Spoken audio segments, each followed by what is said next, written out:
마음에 그리스도를 주로 삼으라는 말씀을 주절로 삼고 교훈을 나누었습니다.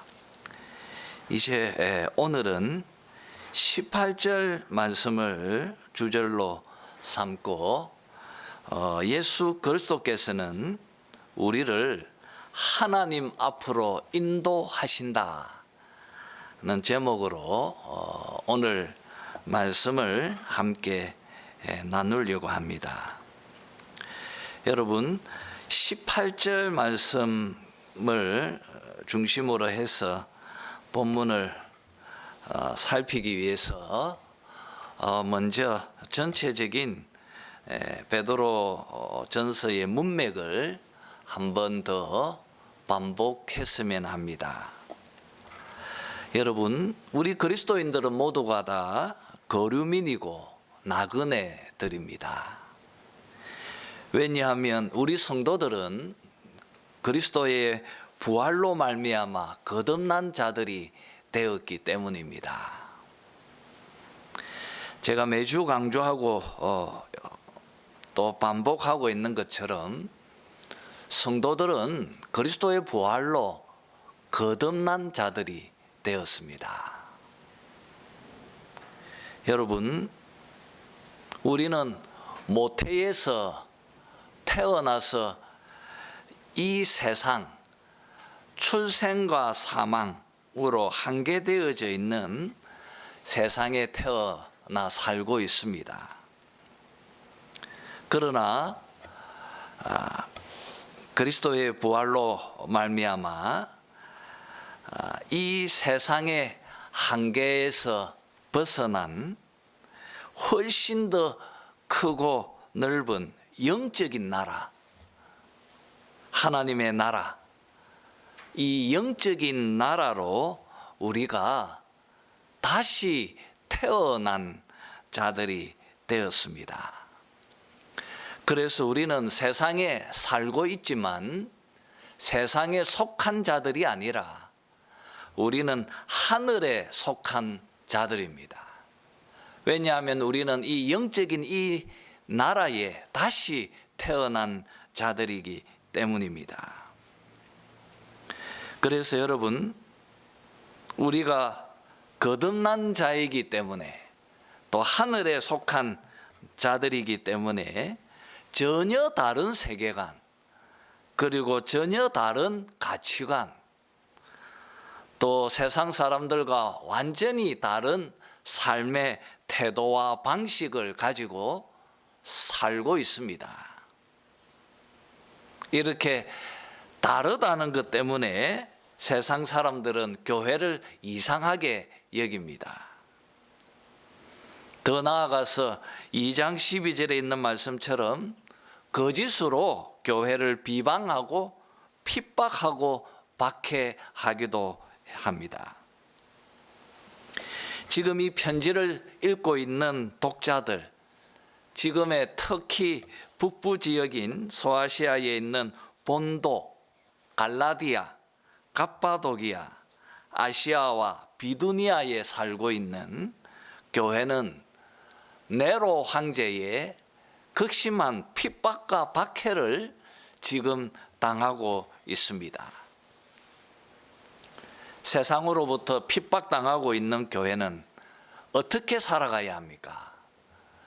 이것이 베드로 전서의 중요한 주제이고, 그리고 또 지금 우리들의 질문이기도 합니다. 여러분, 고난과 핍박이 가득 차 있는 세상에서 교회는 어떻게 살아가야 합니까? 부당함에 대항해서 칼을 빼고 세상 사람들과 맞서 싸워야 합니까? 네로와 전쟁을 선포해야 합니까? 베드로는 교회는 거듭난 자들이기 때문에 하늘에 속한 자의 삶의 방식대로 선한 행실을 행하면서 12절 말씀처럼 그들이 하나님께 영광을 돌리도록 하라 명하고 있습니다. 그러면서 구체적으로 무엇이 선한 행실인지를 베드로는 설명을 하고 있습니다. 그것은 13절에 2장 13절에 있는 말씀처럼 인간의 모든 제도를 순종하는 것입니다. 그래서 불의한 왕과 총독일지라도 순종하라. 아무리 까다로운 주인이라 할지라도 순종하라. 아내를 힘들게 만드는 그런 남편이더라도 순종해야 한다고 가르치고 있습니다. 그리고 우리 3장 8절 9절을 읽어봅시다. 3장 8절 9절입니다. 같이 읽죠. 시작. 마지막으로 말하노니 너희가 다 마음을 같이하여 동정하며 형제를 사랑하며 불쌍히 여기며 겸손하며 악을 악으로 욕을 욕으로 갚지 말고 도리어 복을 빌라. 이를 위하여 너희가 부르심을 받았으니 이는 복을 이어받게 하심이라. 여러분, 베드로는 교회를 향하여 당부합니다. 너희를 핍박하고 박해하는 자들에게 악을 악으로 욕을 욕으로 갚지 말고 도리어 복을 빌라 당부합니다. 아무리 불의한 왕일지라도 또 불의한 총독이더라도 또 아무리 까칠하고 까다로운 주인이더라도 그리고 아무리 힘들게 하는 남편일지라도 오히려 너희들은 그들에게 복을 빌어 주어라. 이것이 거듭난 너희들이 세상에서 보여주어야 할 선한 행실이다고 말하고 있습니다. 여러분, 우리는 여기서 질문이 생깁니다. 서로 다르다는 것 때문에 핍박하고 박해하고 했는데 우리가 그들을 향하여 복을 빌어주면 오히려 그들이 우리를 더 하찮게 여기고 또 우리를 더 심하게 핍박하지 않겠습니까? 그런 질문을 갖게 되어집니다. 이 질문에 대해서 사도 베드로는 시편 34편의 말씀을 본문에 인용하면서 하나님의 눈과 귀는 의인들을 향해 있다고 말합니다. 그리고 하나님의 얼굴은 악인들에게로 향해 있다고 말하고 있습니다. 여러분, 하나님은 자신의 눈과 귀를 의인들에게 향하셔서 그들이 필요한 것들, 그들을 도와야 할 것들을 일일이 지켜보시며 하나님께서 보호해 주실 것입니다.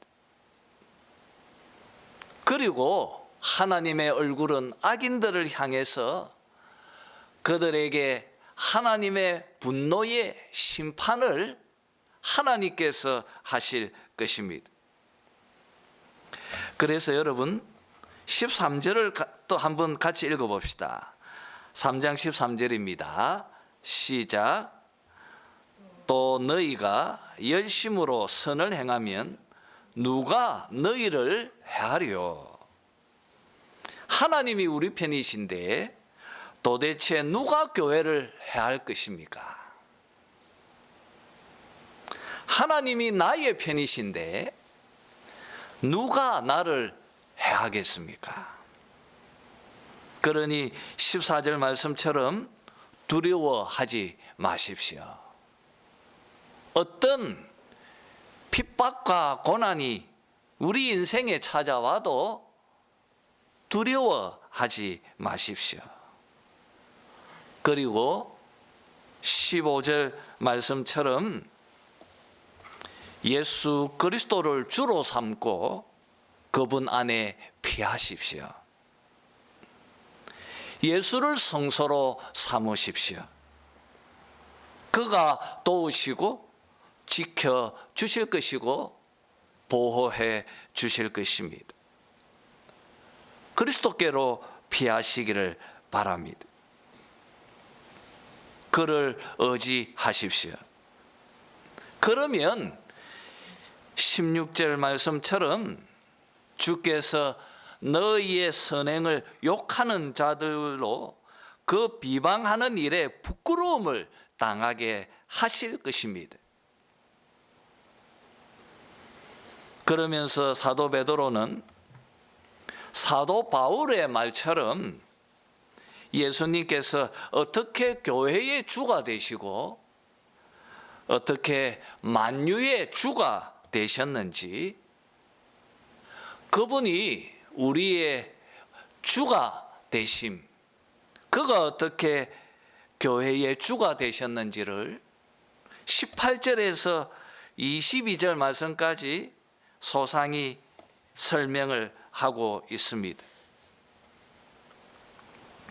여러분, 예수님께서 어떻게 교회의 머리가 되셨습니까? 예수님께서 어떻게 교회의 주가 되셨습니까? 또 그가 어떻게 만유의 주가 되셨습니까? 18절을 보십시오. 그는 의인으로서 불의한 자들인 우리 교회를 대신하여 십자가에서 단번에 죽으셨다고 말합니다. 여러분, 예수님께서 자기의 피를, 자기의 피값을 지불하고 교회를 속량하시고 구속하셔서 교회의 주가 되셨습니다. 그가 단번에 십자가에 죽으심으로 자기의 피값을 지불하시고 교회를 속량하고 구속하셔서 교회의 주가 되셨습니다. 그러면서 베드로는 그의 죽으심의 의미를 덧붙입니다. 예수님께서 이렇게 하심은 우리를 하나님 앞으로 인도하려 하심이라. 오늘 설교의 제목입니다. 우리를 하나님 앞으로 인도하려 하심이라 말합니다. 여러분, 죄로 인하여 우리는 하나님과 원수가 되었습니다. 원수된 우리를 하나님과 화해시키기 위해서 우리를 지성소 하나님 앞으로 인도하기 위해서 십자가에 자신의 몸을 내어 주시고 또 죽으신 것입니다. 그리고 이어서 예수님께서는 부활하심으로 교회에 새 생명을 주심으로 교회의 머리가 되셨고 주가 되셨다고 말합니다. 우리를 거듭나게 하셔서 우리를 다시 태어나게 하셔서 주가 되셨다고 말합니다. 여러분, 오늘 18절을 보시면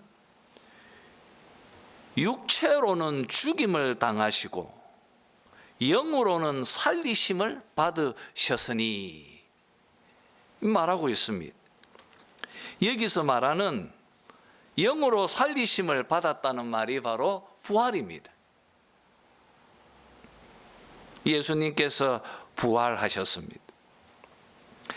여러분, 우리는 여기서 이 육체와 영, 이것을 바르게 개념을 잡아야 합니다. 무엇이 육체입니까? 무엇이 영이죠? 지금 베드로는 어떤 의미를 가지고 육체란 말을 쓰고 있고 그리고 영이라고 말하고 있습니까? 이 개념을 바로 이해해야, 그래야 이어서 나오는 19절 말씀을 바로 이해할 수 있고, 그리고 이 본문들 속에 담겨 있는 이 복잡하고 난해한 개념들을 바로 잡을 수 있습니다. 여러분, 베드로는 베드로 전서를 통하여 이분법으로 제시하는 것이 있습니다. 그것은 인간의 육체와 영혼을 말하는 것이 아닙니다. 인간이 구성하고 있는 육체와 영혼을 지칭하는 것이 아닙니다. 베드로 전서에서 말하고 있는 이 이분법은 베드로에게 있어서 이 육체는 눈에 보이는 썩어질 육의 세상을 의미하는 것입니다. 여러분, 여기서 사용되어지고 있는 헬라어 단어들은 모두가 다 처속격을 쓰고 있습니다. 이 처속격이라고 하는 것은 장소를 의미하는 것입니다. 눈에 보이는 썩어질 육의 세상,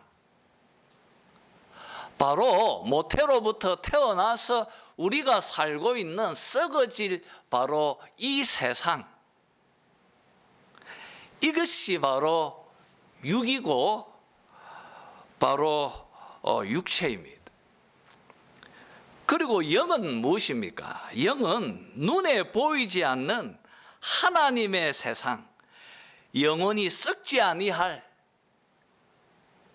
영원할 영혼의 영의 세상, 바로 우리가 다시 태어나서 우리가 살고 있는 이 육체의 세상의 문을 예수님께서 부활로 활짝 열어 놓으셨습니다. 우리는 이 세상에 속한 것이 아니라 우리는 영의 세상, 하나님의 나라, 그리고 하늘, 다 같은 개념일 것입니다.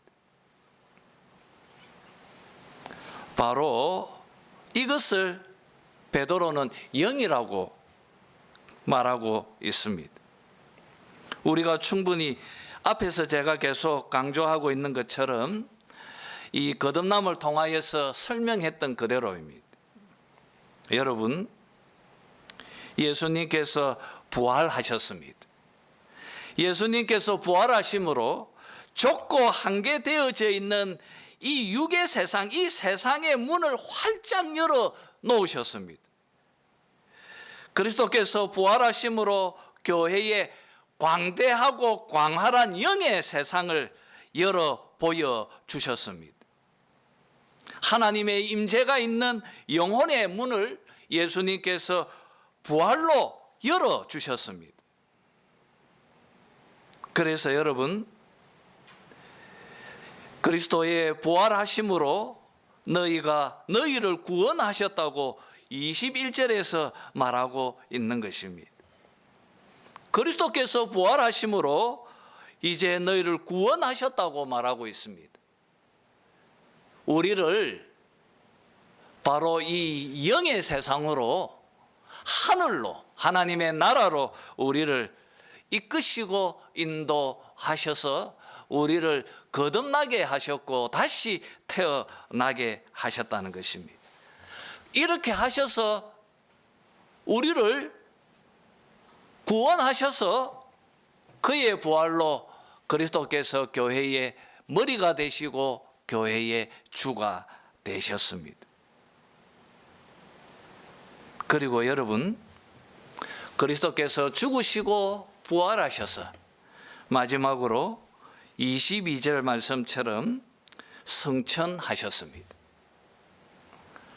그는 하늘에 오르사 승천하셨습니다. 예수님께서 승천하셔서 하나님 우편에 앉으셨습니다.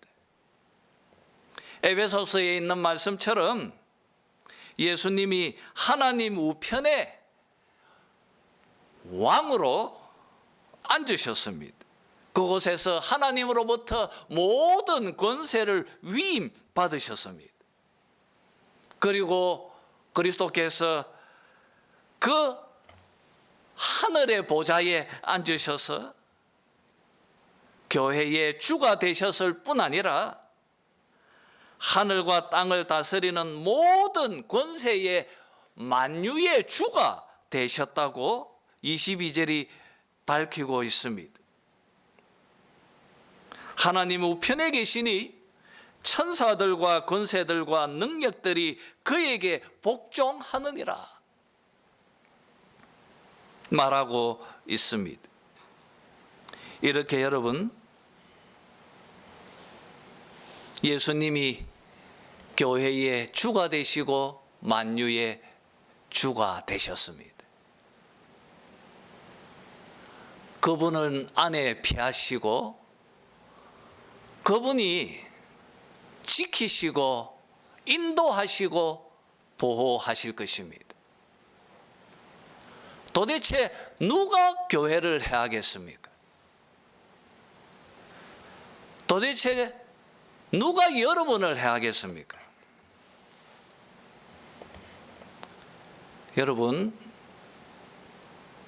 여러분이 교회입니다. 그리고 여러분 한 사람이 바로 교회입니다.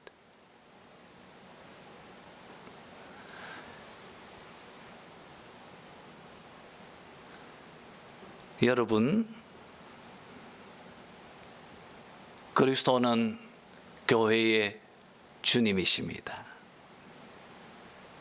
그리고 여러분, 예수님은 교회를 하나님께로, 바로 이 보좌의 자리로 데리고 인도해 주십니다. 이렇게 베드로는 예수님의 구원의 사역을 소개하면서 두 가지의 이야기를 삽입하고 있습니다. 하나는 노아의 방주고 하나는 그때 내린 그 물, 그 세례를 의미하며 이것을 언급하고 있습니다. 여러분, 2장 21절을 한번 읽어볼까요? 2장 21절을 한번 읽어봅시다. 같이 읽겠습니다. 시작. 이를 위하여 너희가 부르심을 받았으니 그리스도도 너희를 위하여 고난을 받으사 너희에게 본을 끼쳐 그 자취를 따라오게 하려 하셨느니라. 여러분, 우리는 다 출애굽한 백성들입니다. 우리는 이 세상, 이 썩어질 이 육의 세상은 그저 잠시 지나쳐가는 광야와 같은 곳입니다. 우리는 나그네입니다. 이 땅에 사는 동안 우리는 거류민입니다. 우리는 계속 가고 있습니다. 누구를 따라갑니까? 교회는 누구를 따라갑니까? 교회는 오늘 말씀처럼 예수 그리스도의 자취를 쫓아서 가고 있는 것입니다. 그리고 그리스도께서, 교회의 주가 되신 그리스도께서 교회를 지금 인도하고 데리고 가고 있습니다. 어디로 향하고 있습니까? 궁극적으로 교회가 가는 그곳은 바로 22절에 있는 하나님 보좌 앞입니다. 그곳으로 그리스도께서는 지금 나를 데리고 인도하고 있는 것입니다. 그래서 교회는 나그네이고 교회는 순례자인 것입니다. 교회는 끊임없이 이 땅에서 그리스도의 발자취를 쫓아서 지금 하늘 보좌까지 이동하고 나아가고 있는 것입니다. 바로 이 표상을, 이동하며 가고 있는 이 표상을 가장 잘, 구약의 이 교회의 표상을 가장 잘 설명할 수 있는 하나를 베드로가 차용해서 설명합니다. 그것이 무엇입니까, 여러분? 바로 노아의 방주입니다. 노아의 방주. 이 노아의 방주 이야기를 인용합니다. 여러분, 이것을 논리적으로 이렇게 하나하나 따질 거 없습니다. 그냥 왜 갑자기 이 본문에 노아 방주 이야기가 팍 나올까? 그저 지금 그리스도의 자취를 쫓아서 이 하늘 보좌로 향하고 있는 이 교회의 표상, 이 교회의 모습, 그리고 지금 핍박당하고 있는 이 교회의 모습하고 가장 잘 이것을 설명할 수 있는 것으로 베드로가 지금 창세기에 있는 노아의 방주를 차용해서 설명하고 있는 것입니다. 자, 19절을 봅시다. 자, 19절을 봅시다. 그가 또한 영으로 가서 옥에 있는 영들에게 선포하시니라. 그리고 20절에 그들은 전에 노아의 날 방주를 준비하는 동안 하나님이 오래 참고 기다리실 때에 복종하지 아니하던 자들이라 말하고 있습니다. 여러분, 이것을 해석하는 것이 참 어렵습니다. 난해 기절입니다. 여러분, 이 기절을 지금까지 통상적으로 천주교에서는 예수님께서 죽으셨지만 영혼은, 육체는 지금 죽어서 죽음에 있지만 그 영혼은 이 지옥에 가셔서 노아 시대에 홍수로 죽은 자들에게 찾아가서 그들에게 복음을 전파하셨다. 그렇게 가르칩니다. 그래서 여기에 근거해서 천주교에서는 연옥교리를 말합니다. 그래서 지옥에 가도 한 번 더 기회가 있다는 거죠. 지옥에 가도 한 번 더 기회가 주어지고, 그리고 그들이 또 천국으로 갈 방법도 있다는 것이죠. 이것을 이용해서 천주교는 지금 베드로 성당을 짓는 데에 이 돈을 모으는데 굉장히 중요하게 도구로 쓰임 받게 되어진 것입니다. 여러분, 우리 개신교는 연옥교리를 지지하지 않습니다. 왜냐하면 연옥교리를 뒷받침할 만한 다른 귀절이 없어요. 죽은 자에게 복음이 전해져서 한 번 더 기회가 주어진다는 것, 성경 그 어디에도 찾아볼 수 없습니다. 그러면 우리가 19절을 바르게 해석해야 하겠습니다. 여러분, 여기서 영으로 가서 할 때 이 영으로, 영, 이것 역시도 여러분 앞에서 제가 육체와 영혼을 설명할 때 말씀드렸던 것처럼 인간의 구성 요소인 육체와 영혼을 의미하는 것이 아닙니다.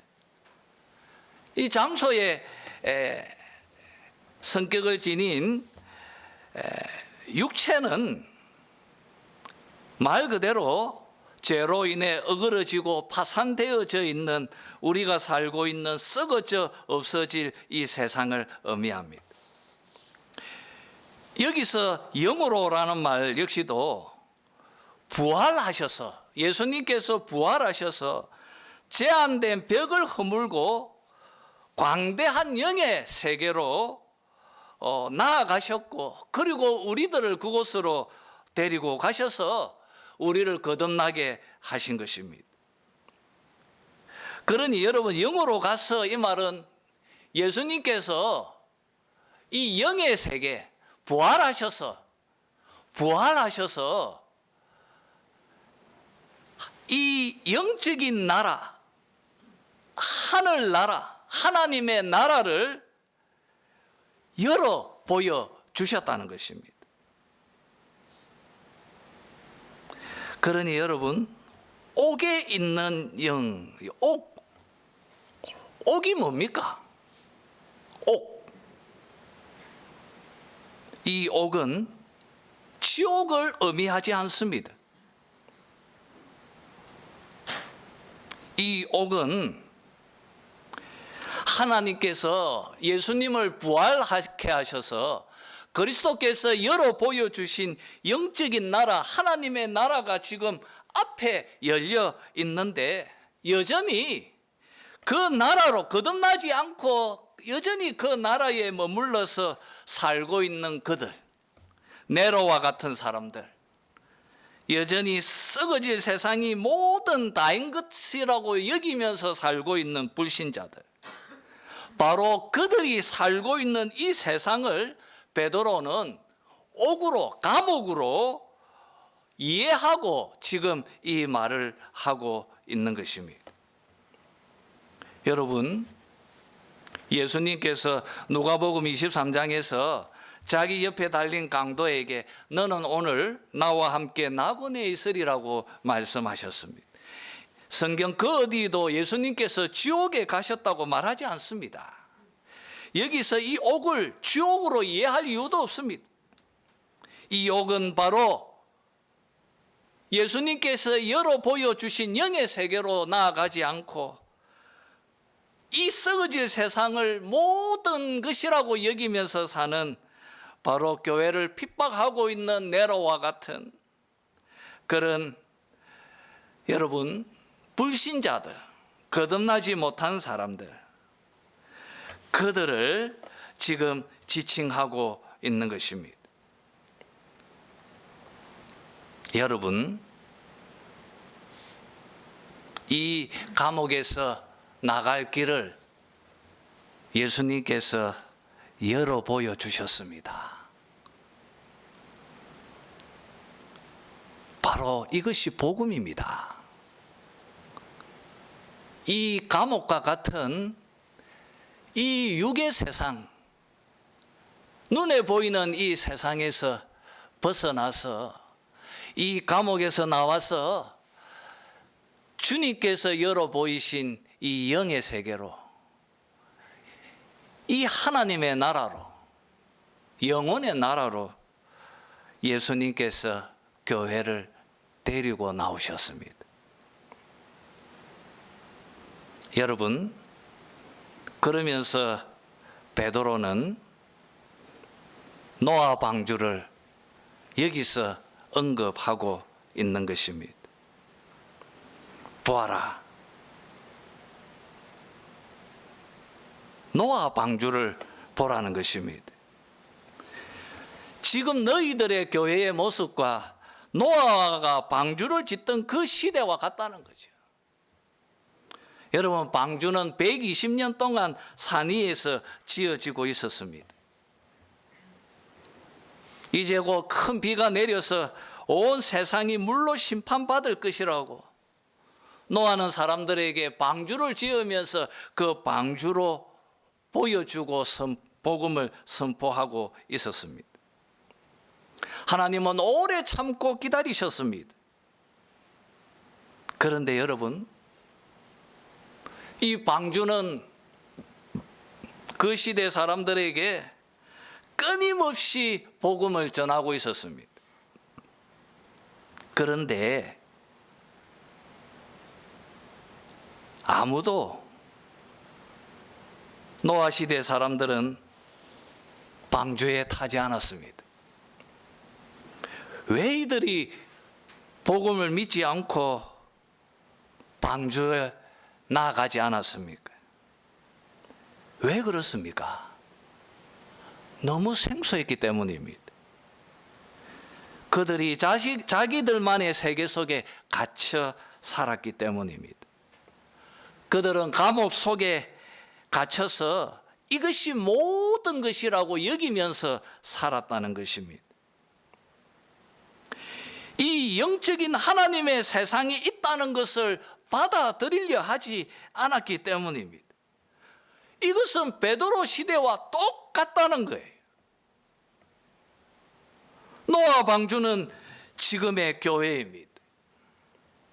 복음은 지금도 교회를 통하여서 전해지고 있습니다.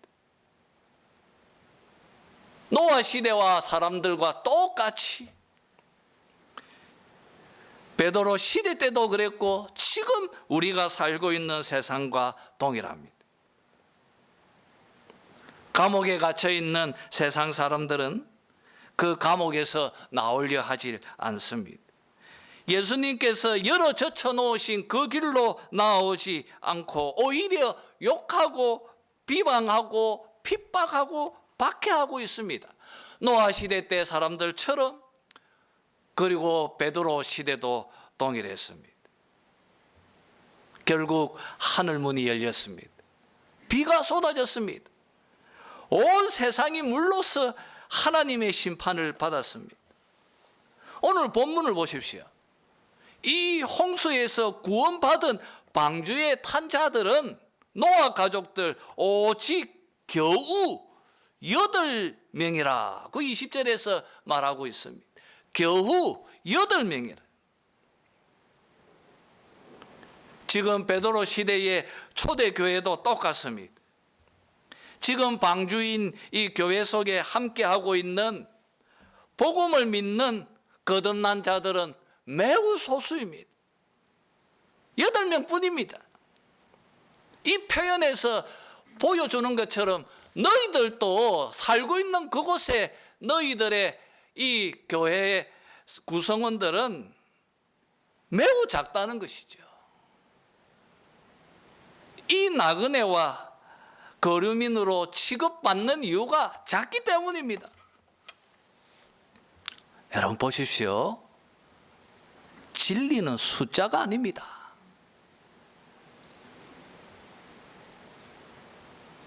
우리가 살고 있는 현대사회는 소수보다 다수가 옳다고 생각하고 여기며 살고 있는 세상입니다. 그러나 여러분, 소수가 옳을 수도 있는 것입니다.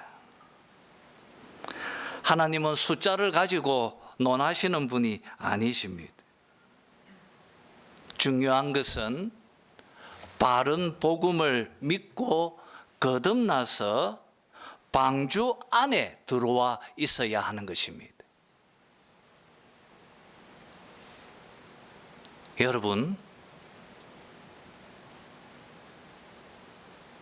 바른 복음을 교회는 가지고 있어야 합니다.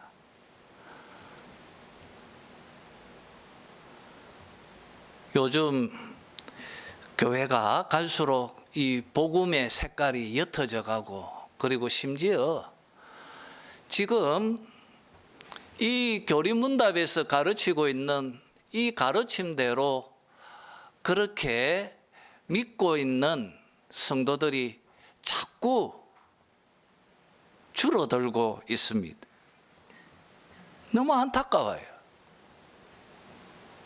여러분은 어디에 있는지, 여러분은 무엇을 진짜라고 여기며 살고 있습니까? 눈에 보이는 그것이 다라고 여기면서 살고 있지 않습니까? 눈에 보이지 않는 것이 진짜라는 것을 여러분이 믿으면서 그 감옥에서 나와야 합니다. 방주 안에 있어야 합니다. 옛날이나 지금이나 그 안에 있는 사람들은 소수입니다. 기억하시기를 바랍니다. 여러분, 18절에서 20절까지 이렇게 논리적으로 막 따질 거 없어요. 그냥 교회 이야기하면서 노아 방주 이야기하고요. 자, 여러분, 심판의 물이 쏟아졌습니다. 그런데 이 물이 왜 갑자기 세례로 연결되는지 이것은 논리적으로 잘 맞지 않아요. 베드로는 바울처럼 논리적으로 지금 설명하지 않고 지극히 단순하게 표상화해서 지금 교회의 모습을 노아 시대의 노아 방주로 설명하고, 그리고 그때 임했던 그 물을, 그 홍수의 물을 바라보면서 세례로 연결하고 있습니다. 우리가 예수 믿고 거듭났다는 교회의 구원의 표식으로 받았던 세례를 21절에서 말하고 있습니다. 여러분, 우리는 예수 믿고 세례를 받아 이제 이 방주 안에 있습니다. 세례는 구원의 표식이고 인입니다. 그리고 이제 우리는 거듭난 자의 삶의 표식으로 세례받은 표식으로 우리는 선한 행실로 이 세상 사람들에게 자기를 드러내고 있습니다. 여러분, 우리는 지금 이렇게 살고 있습니다. 그러나 여러분, 그리스도께서 여러분을 부활하셔서 이 영의 나라로 인도하셨던 것처럼, 그리고 결국 22절 말씀처럼 그리스도께서 여러분을 바로 그 하늘 보좌 앞으로 인도하실 것입니다. 이것을 신뢰하십시오. 이것을 여러분 믿으시기를 바랍니다. 지금도 방주는 복음을 전파하고 있습니다. 교회 목사의 설교로 복음은 전파되어지고 있습니다. 주님이 다시 오실 것입니다. 그때 우리는 하늘의 영광스러운 유업을 받을 것입니다. 우리가 품고 있는 이 산 소망이 우리 눈앞에 실현되어질 것입니다. 새 하늘과 새 땅이 다다르게 될 것입니다. 방주가 물리를 결국 아라랏산에 도착했던 것처럼 우리들도, 나도, 우리 교회도 바로 그 보좌 앞으로 나아가게 될 것입니다. 이 소망으로, 이 믿음으로 주어진 삶을 살아가는 여러분 되시기를 주님의 이름으로 축원합니다.